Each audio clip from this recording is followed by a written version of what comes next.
Hey guys, this is Mr. Vanderlee.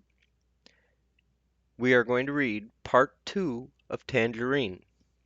If you are following along in the novel, that is page 17. Oh, this is my daughter Stella. She's here too. She's reading along with us. If you are reading in the PDF on Google Docs, we are on page 14. This is Saturday, August 19th. Later. You got it. You got your page. Okay, here we go. Dad and Eric were gone all day. Our house never did burst into flames, but the thermometer on the patio, hanging there in the direct sun, did climb to over 100 degrees. A vicious thunderstorm hit in the late afternoon and knocked out our power for about 10 seconds. That was just long enough to make Mom and me have to go around the entire house, resetting all of the alarm clocks, VCRs, computers, and stereos. After supper I opened the garage door and walked my bike out toward the street. The air was hot and damp, but there was no smell of smoke. The wind was blowing west now, toward the Gulf of Mexico. You can actually see the wind here. It whips around full of white construction sand, the sand that covers the streets and the unsold lots. The same white sugar sand that whipped through our development in Houston and the one before that in Huntsville. I turned left and pedaled against the sand toward the front of the development. Our street is about half filled with houses now. The development has grown from the west side to the east side, and we're on the last street before the east wall. Every empty lot on our street has a sold sign on it, though, so Lake Windsor Downs will soon be complete. I stopped at the model homes area, your houses surrounded by the same white picket fence, and pulled off my glasses to clean them. Lake Windsor Downs offers 4 choices to home buyers, each named after a British royal family: the Lancaster, the York, the Stuart, and the Tudor. Mom absolutely loves that. I'm sure that's why we live here instead of the estates at East Hampton, or the manors of Coventry, or the villas of Versailles. Mom will soon be describing people like this: they're the 2-story Lancaster with the teal trim, or they're the white Tudor with the red tile roof. I replaced my glasses and started off again, riding parallel to that high gray wall. I stopped for a few minutes to watch 2 guys unloading thick squares of muddy sod from a flatbed truck. They plopped the squares down over the white sugar sand like pieces of a jigsaw puzzle. When they pulled away, a new white Stuart had a new green lawn around it. I pedaled up to the iron gates. They open onto a 2-lane entranceway with a cement island in the middle. There's a fancy little guardhouse on the island, like something the kings and queens in history would have built to keep out the serfs, or the vandals, or whoever. It isn't keeping anybody out now. It's empty inside, but I could see a dirty ashtray and a waste basket full of soda cans. Just inside the entranceway is a big pond. Lake Windsor, I suppose. I started around it on my bike. It's a perfectly round blue lake with a border of grass between the water and the road. I thought I heard a splash in the water, but I couldn't see anything moving. I rode completely around the lake in 1 minute and then headed toward home. As soon as I turned onto our street, I saw a black Jeep Cherokee parked in our driveway. A heavy-set man in shorts was talking to Mom. She was pointing at the top of our house and smiling. When I pulled up next to them, she was saying, "So naturally I thought I'd see flames shooting out of the roof." The heavy-set man turned toward me, nodding his head in sympathy. "Yeah, when the muck fire kicks up, it can be a real stinkeroo. Hello, young man." "Hello, sir." "Paul," Mom said, "this is Mr. Costello. He's the president of the Homeowners Association.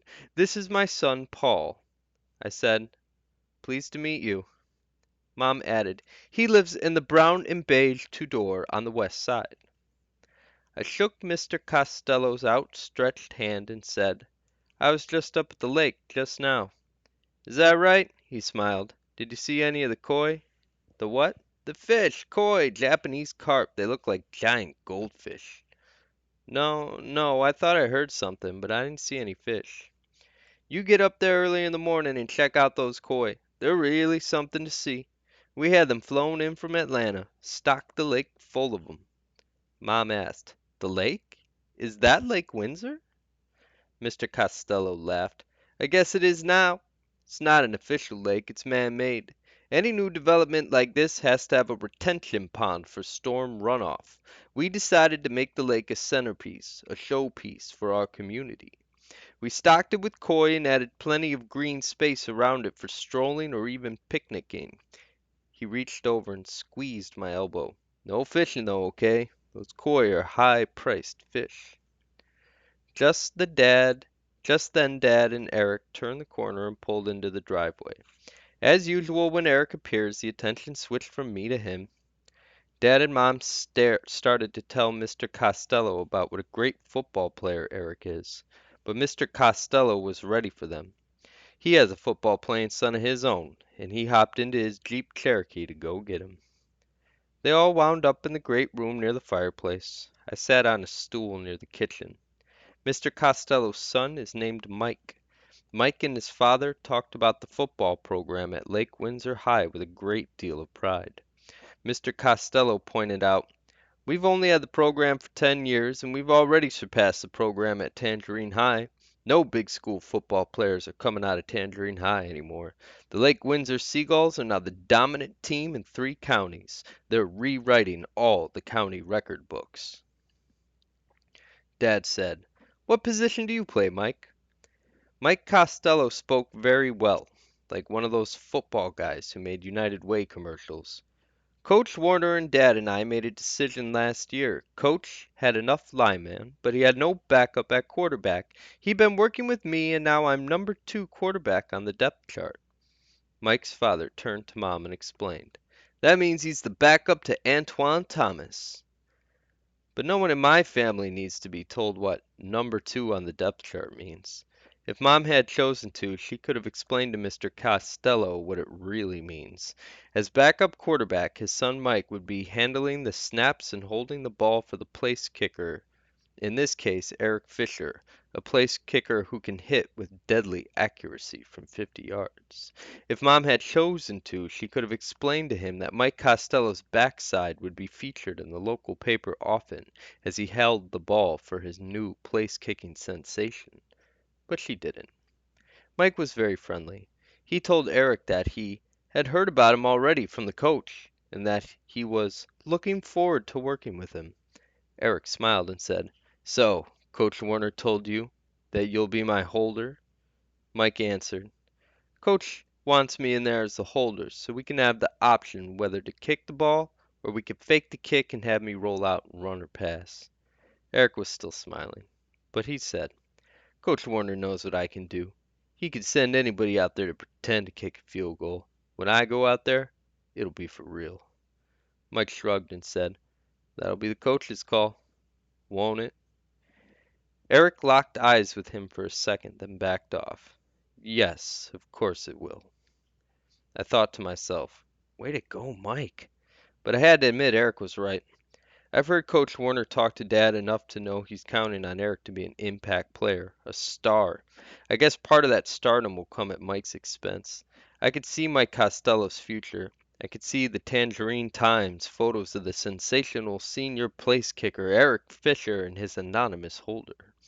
Dad has the clippings from Houston of the sensational junior place kicker Eric Fisher and his anonymous holder, a kid whose name totally escapes me now.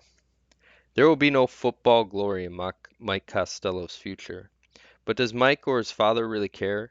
They certainly don't care the way Dad and Eric do. Dad told them that he graduated from Ohio State, but he added that he always regretted not being big enough to play football there. Mike's dad told us that he graduated from SFU and from FSU's School of Law. He didn't add that he regretted anything. Both Costellos seemed to be impressed by Eric. They both asked about his high school exploits back in Houston. They both admired the gold varsity ring on his hand. Dad boasted that Eric was the only sophomore in his high school ever to receive one. Eric was as phony as he needed to be. He asked some questions about Lake Windsor High.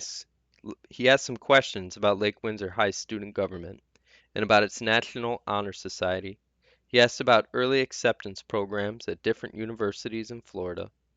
Mike told us that he had already been accepted into FSU School of Engineering, so I don't think he's too worried about his future in football or in anything else. Actually, he seems a pretty decent guy for a football player, but who knows? He's bound to change. In one way or another, once he gets caught up inside the Eric Fisher football dream. Monday, August 21st. It took me a long time to fall asleep last night. I was thinking about this. Eric's arrival is going to change the football season at Lake Windsor High School. Dad's arrival is going to change how things are done in the civil engineering department in Tangerine County. Mom's arrival will change the homeowners association in Lake Windsor Downs. So what about me? Will I make the difference between winning and losing for the middle school soccer team? I have this sense that great things are expected of us here. Dad calls this a booming area, but it's no Houston. It's not even a Huntsville.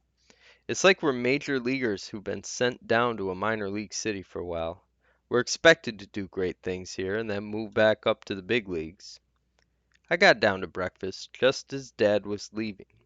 He was halfway out the door and he did not look happy. He was lecturing Mom. You ought to file a complaint against the firemen. You ought to call the county and complain about the slow response time. Then you ought to complain about them sending some jerk kid out here who doesn't know what he's doing or what he's talking about. I don't know why, but I immediately rose to Wayne's defense. He sure seemed to know what he was talking about, Dad. He sure knew all about the muck fire.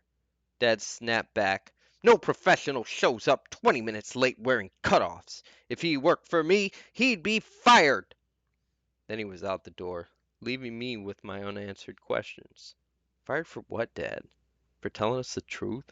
For telling us something that you didn't know? That you should have known? After breakfast, I joined Mom in one of the guest bedrooms. We'd taken on the job of unpacking the boxes. We had already worked our way through the great room, the living room, and the dining room. Shade and storage space, Mom said, are the two things that you do not get in Florida. People pack up their northern homes with their attics and basements and tiny upstairs rooms that nobody ever uses, and they move into these Florida homes that are as wide open as cathedrals. All the house space down here is devoted to air and light, nothing to storage. Mom had, of course, anticipated this problem. Before the movers came, we had set aside everything that we would not use on a regular basis in Florida. All of these items are now stacked in a climate-controlled storage space just west of here, out on Route 22. We probably have as much stuff out there as we do here in the house, including most of Mom's antiques, which just aren't Florida. It occurred to me as we unpacked the things that are Florida that Mom might actually hate moving here. But of course, she will never tell me about it. Just like she would never have told Grandmom and Grandpop about hating any of those moves of her childhood. Mom would never waste her time complaining, just like she would never waste her time worrying about the past. Later in the afternoon, we drove up Route 89, past new developments with new walls and guardhouses, past a long row of high-tension wires to the adjoining campuses of Lake Windsor High School and Lake Windsor Middle School. All the way there we seemed to be riding side by side with black storm clouds. I hope we get in before this rain starts, Mom muttered as we turned at Seagull Way into the enormous black-topped parking lot of the campus. We drove past the long windowless two-story high school and around the football stadium to the middle school. The middle school office is located in a one-story building that looks like the younger brother of the high school building. We made it inside just as the first bolts of lightning cracked around us. While Mom gave my name to the secretary, I looked through a glass door at a field full of small wooden shacks. They take up most of the space between the main building and the steel bleachers of the high school football stadium. I wonder who gets put into those shacks, I said, turning toward Mom. She was now standing with a tall, thin woman with jet black hair. The woman eyed me coldly and said, "All seventh and eighth graders are in portable classrooms. The main building is for sixth graders only." Mom did not look pleased. The woman continued, "I'm Mrs. Gates. I'm the principal here at Lake Windsor Middle School." Mom extended her hand. "I'm Caroline Fisher. This is my son, Paul." "Hello, Paul," she said. "What can I tell you folks about Lake Windsor Middle?" "We were hoping to see exactly where Paul will be going next week. He has problems with his eyesight. He's legally blind, so we were hoping to make a dry run today." Mrs. Gates looked hard at my glasses. She seemed to be trying to think of a way out of this, but she finally said, I see. All right, let's take a quick tour." Mrs. Gates and Mom took off at a fast walk. I followed slowly, angry at Mom for calling attention to my eyesight. She wanted a tour of the place because she's nosy and wants to see everything for herself. It wasn't because I can't see, because I can. I can see just fine. "We call this the building," Mrs. Gates explained. "It contains the main office, the cafeteria, the library, and the sixth grade classrooms." "Don't you have an auditorium?" Mom asked. "The cafeteria doubles as the auditorium." "What about a gym?" "When we need to, we use the high school's gymnasium." "But where do you have your PE classes?" "Oh, we always have physical education outdoors on one of our fields." "And when it rains?" "Then we have it indoors, in the classrooms." "Surely they don't do jumping jacks in those wooden portables." "No. On a rainy day, the PE teachers will most likely concentrate on other parts of their curriculum, such as health care or good nutrition." We were outside now, facing the portables. There must be 40 of them, all connected by a system of wooden walkways, the kind of boardwalks you see at the beach, only these stretch over some sick-looking grass and a lot of brown dirt. Mrs. Gates was speaking rapidly. "Each portable is, of course, air-conditioned. As you can see, all of the buildings on our campus are grounded with lightning rods for our afternoon storms." Mom eyed the field with alarm. "How would you ever know if there was some emergency out here?" Mrs. Gates turned to her and asked, "Like what?" I froze. Even I can hear the annoyance in that voice. Mom locked eyes with her. "Does it really matter like what? Do I really have to provide you with an example of what constitutes an emergency?" Mrs. Gates retreated. "No, of course not. Each portable is connected to the main office by a telephone and a public address system, and each has its own pull alarm in case of fire." We all stared at the crisscross of wooden walkways until Mrs. Gates asked, "What brings your family to Tangerine?" "My husband's job. He's the new Deputy Director of Civil Engineering for the county." "I see." Large drops of rain started to fall around us, so we headed back inside. Mom prompted me. "Paul, do you have any questions?" "Yes. Do you have a soccer team?" "We do. We have an excellent soccer program, boys teams and a girl teams. We play against all the schools in this area. Are you a soccer fan?" "I'm a soccer player," I corrected her. "I play goalie." We were now back at the main office. Mrs. Gates led us through into her private office. "Mrs. Fisher, I'd like you to fill out an IEP for Paul, an individual education plan. Being vision impaired, Paul is entitled to take part in our IEP program. Basically, we identify Paul's situation, set specific goals for him to achieve, and note any special needs he might have." Mom started to read the form. I stepped outside to show that I wanted no part of that conversation. I spotted a glass trophy case and went to check it out. The biggest trophy was for last year's boys' soccer team. It said, "First place, Tangerine County Sports Commission." Mom came out of the office briskly. We ran through the cold rain to the car. Once we were inside and belted up, she said, "So what do you think of Lake Minzer High School?" "I don't know," I mumbled. I was staring out the window. Sorry, guys, had to check it was still working. We drove back past the field of portables, but Mom suddenly hit the brakes. "Look at that!" she cried. The field was now completely flooded, like a rice paddy. The brown water had risen to within inches of the wooden walkways. We both shook our heads in disbelief. Then I decided to answer her question about the school. "I guess if they have a decent soccer team, I'll let them slide about not having indoor classrooms and not having a gym." "Yeah," Mom sputtered, "not having a gym or an auditorium. Two more facts apparently overlooked by her father. And what am I supposed to do? Send you to school every day in rain gear? With an umbrella?" Mom would never say it, but I bet we were thinking the same thing. What else has Dad overlooked about Tangerine? We drove on in silence, except for the pounding of the rain, from the flooded campus of Lake Windsor Middle School to the flooded streets of Lake Windsor Downs.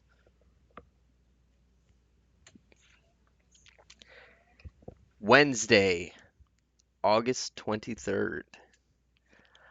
All four of us were back at the high school campus today. The head coach, Coach Warner, was holding a 3-day tryout camp for the football team before the start of the school year. Eric, of course, didn't need to try out, but he was there anyway. Dad had brought Eric to meet Coach Warner earlier in the summer. Dad had knelt down and held the ball for Eric to drill 50-yard field goals, one after another, while, according to Dad, the coach's jaw had dropped lower and lower. Now, Dad and I were standing next to the coach, and either one of them was aware of me. I was watching a huge bird of prey circling overhead like a hawk, but it wasn't a hawk. I knew that. It was an osprey. I know the difference because of a science project I did last year. Could a vision impaired person tell the difference? The players were doing calisthenics under a troubled looking sky. As black clouds gathered in the west, Coach Warner explained to Dad, "I've never had a good place kicker before, but I sure could have used one last season. We lost 4 games by a grand total of 7 points." "Those days are over," Dad assured him. "Antoine Thomas was the whole show last year. He was the go-to guy on every play. He ran for over 100 yards 8 times. That's pretty impressive. I even had him running back kicks, but I'm not going to do that this year. He's just gotten too valuable. If Eric can give us 5 or 6 points a game, then I could save Antoine for quarterbacking." "Oh, Eric can give you that. He averaged 9 points a game last year, and he was only a junior. He scored 14 points in one game. That was the game when he kicked the 47-yard field goal. I remember that game back in Houston. Eric was on the front page of the sports section the next day. I think it was the proudest day of Dad's life." Dad told Coach Warner the thing about Ohio State and how he regretted he hadn't been big enough to play football there. Coach Warner nodded sympathetically, like he agreed this was some kind of tragedy in Dad's life. I don't understand that. Then again, I don't understand why Dad loves football. I've played football, real football, in the junior league. It's boring. You just stand around most of the time waiting for somebody to tell you what to do. And in the end, some guy like Eric, who hasn't even worked up a sweat, can come in and grab all the glory. It doesn't work that way in soccer. Eric used to play soccer. He was really good, too. This was back in Huntsville, back when he was 9 and 10 years old. He took all the penalty kicks for his team. That's how he learned to kick so hard, drilling those penalty kicks into the back of the goal net. When we moved to Houston, when Eric was 11, he realized that football was the star attraction. He took to kicking a football soccer style into a small net that he had set up in our backyard. Day after day, in rain and cold and heat, Eric worked on perfecting a two-step kick. Up until then, Dad wasn't much into sports. Once Eric started getting good, though, Dad became transformed. He started talking about his high school football career and, of course, his regrets about college. He became obsessed with football, especially with place kicking. He learned how to hold the ball for Eric, spinning the laces away. For a while, he tried to get me to hike the ball to them, but I never really cooperated, and they soon dropped me from the routine. He watched the Lake Windsor players break into groups for time sprints. Mom came up and stood with us for a minute. I knew that she was really there to tell me to get in the car because a thunderstorm was coming. She said, "A storm's coming," to Coach Warner, but he just smiled and agreed with her. "Sure is." Mom pointed out some people to me. There was Mike Costello, and there were his father and his brother standing on the other sideline. There was Arthur Bauer, the guy Eric had over to the house yesterday. There was Antoine Thomas, the quarterback. Mom quickly grew impatient to get me to the car. On the way to the parking lot, she said, "Those boys shouldn't be out there in a thunderstorm." They have to play in all kinds of weather, Mom. Sometimes you get caught in a blizzard. Sometimes you get caught in the rain. It's part of football. It's part of soccer, too. Why can't they practice in the morning when it doesn't rain? This is ridiculous. When you know that it's definitely going to rain at exactly the same time every day, really you can't really call it getting caught in the rain, can you? I had to agree.